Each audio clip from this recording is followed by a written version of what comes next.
Mars, the last outpost.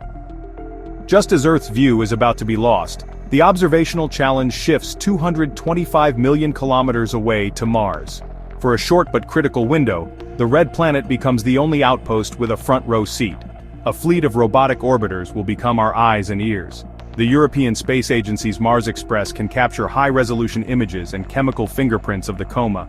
The ExoMars Trace Gas Orbiter is designed to sniff out faint traces of gases like water and carbon dioxide, giving us clues to its composition.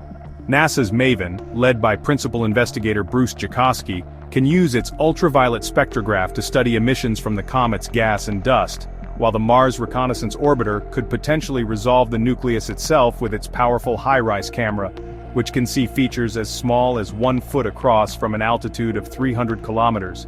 On October 3rd, 3I Atlas will pass within 28 million kilometers of Mars, close enough for detailed study, but far enough to avoid any danger to the spacecraft. This encounter is our last, best chance to gather close-range data before the comet disappears from view.